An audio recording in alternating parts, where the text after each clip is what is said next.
Narcan saves lives. Narcan has saved my own life. Everyone should be carrying Narcan. It reverses an opioid overdose. It's easy to get. It's almost at any pharmacy. You don't have to be 18, and you don't need a prescription. It is saving lives every single day. Want your boss to put some real action behind the rhetoric when they talk about making your workplace more inclusive? Find out how to hold their feet to the fire and demand diversity on the Diversity Dude podcast. Hello there, and welcome back to the Diversity Dude podcast. I'm your host, Lambert Fisher, marriage and family therapist, award-winning author, and national speaker on the topic of multicultural awareness and diversity. And for those of you who are interested in even more positive and encouraging tips and strategies beyond what I share in podcasts like this, then feel free to check out my award-winning book, Diversity in Clinical Practice. Nationally recognized for the unique way in which it addresses the often difficult topic of multicultural awareness and diversity, designed for more than just therapists. If you're a helping professional in any way, Diversity in Clinical Practice can help you meet the greatest variety of cultural needs possible for those whom you serve, and it's available in paper and audiobook versions for your convenience.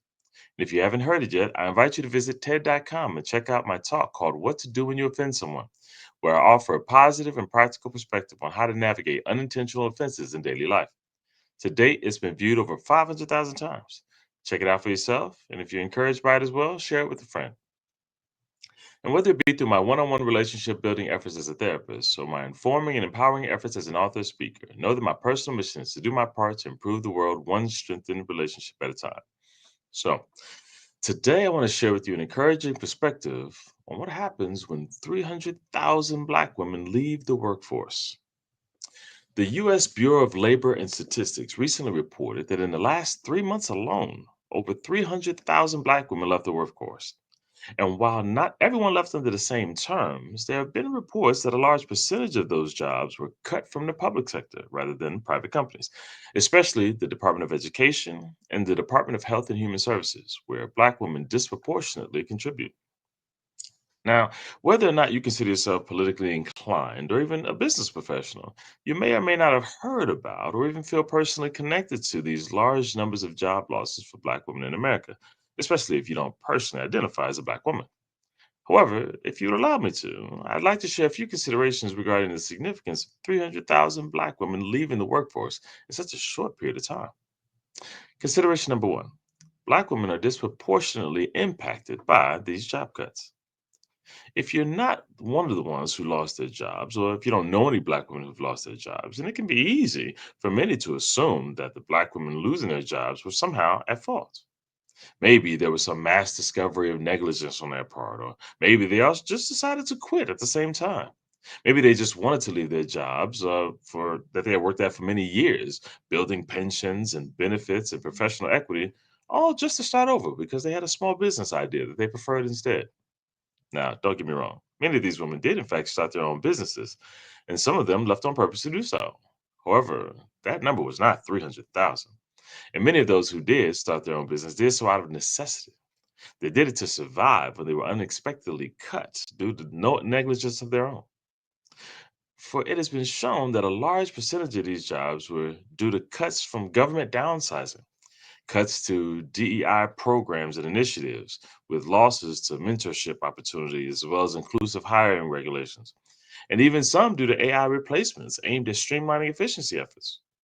And while I can see the benefits of AI in many aspects of our society, many find it curious that the efforts to expand the use of AI in slow but increasing numbers targeted replacing roles that were disproportionately occupied by Black women.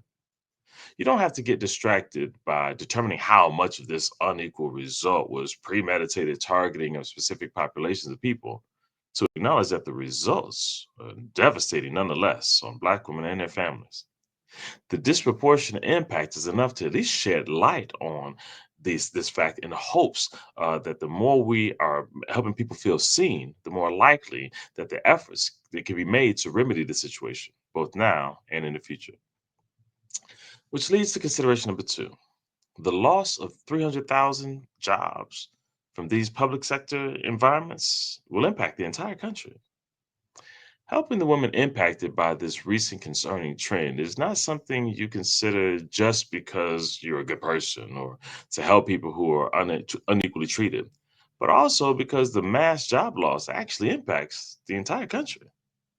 When it comes to sheer numbers, Black women historically have a significant impact on setting trends in huge industries such as music, television, fashion, beauty, with standards and practices that influence the buying decisions of other cultural communities as well. And that's just the economic impact of the country's bottom line. This does not even account for the loss of the impact of Black women who have competently and professionally held roles in departments of education and health and human services. Who knows how long it'll take before decision makers realize that AI can be great for many things, but it does not account for what real people bring to these roles. This includes the loss of leadership, mentorship, innovation, creativity, and actual care in various environments, including classrooms, boardrooms, hospitals, and community organizations and nonprofits alike. And while we figure all this out as a society, it's understandable why many Black women feel like when it comes to trimming the budget, they always seem to be expendable in the process or the first ones let to go. This should not be the case for any cultural group. But for now, this impacts 300,000 Black women in the past 3 months alone, which is a good motivation for consideration number three. You may not have lost your job, but you can be a part of preserving jobs for Black women or whoever's next. What can this look like? First, you can help by educating yourself. Don't skip over news articles that shed light on experiences like this. Educate yourself, not just because not doing so makes you a bad person or makes you feel like so, but because if it were you, you would want someone else to acknowledge how you were being unequally treated. Second, you can sound the alarm. Look for opportunities to increase awareness of what you learn in personal and professional interactions that you may have. Advocacy comes in many forms. Just you acknowledging this reality may help someone else feel like it's safe enough to do so for themselves, and then for them to do on for someone else, and so on and so on. The more we acknowledge it, the more support can come and grow. Third, actively support change. Look around you and see if there have been people around you who may have been impacted, but may have been looked over. Then hold the decision makers around you accountable for providing justifiable reasons for letting people go, especially the disproportionate amount of Black women in your environment. And if the usual line of it's just necessary program cuts are given as reasons, then ask the follow up question of what additional efforts were made to preserve the programs before they were cut. These programs that bring more value than may have been previously seen, or restructuring roles or contracts to prioritize the people over the policies and the procedures. Intentional efforts to support those who are unequally treated are necessary. If not, then this would be just the beginning. It'll send a message to decision makers that anyone can be seen as expendable because there's no immediate consequences if they don't.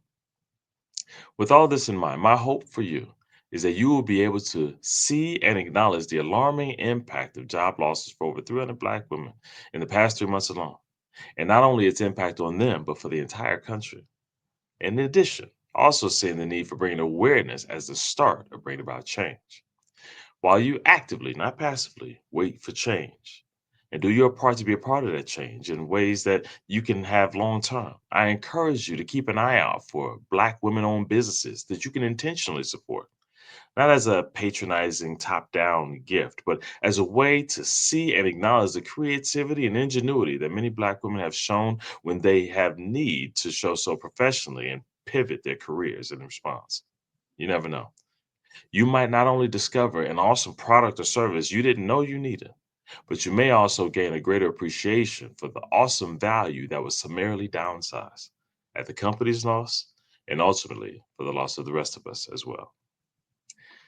And with that, I'll say thanks again for listening to today's Diversity Dude podcast. If you have any pressing diversity related questions that you'd like me to address on an upcoming podcast, or if your organization is in need of a shame free and empowering guest speaker or training on this often sensitive topic, then feel free to reach out to me directly at www.diversitymadesimple.com.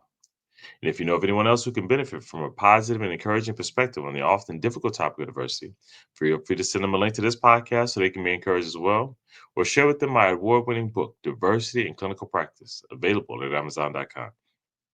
And don't forget to visit TED.com and check out my talk on what to do when you offend someone. I hope it inspires you and that you share it with someone else so that they can be inspired as well.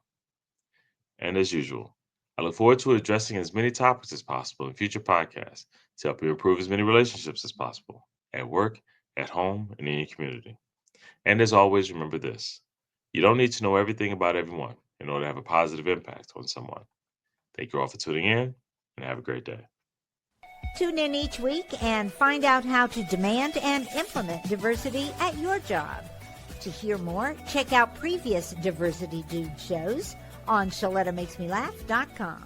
You know Shaletta makes you laugh, but did you know Shaletta Brundage can also make you think and boost your business? Media personality, activist, and comedian Shaletta Brundage founded Shaletta Makes Me Laugh to celebrate and share the best of Black culture.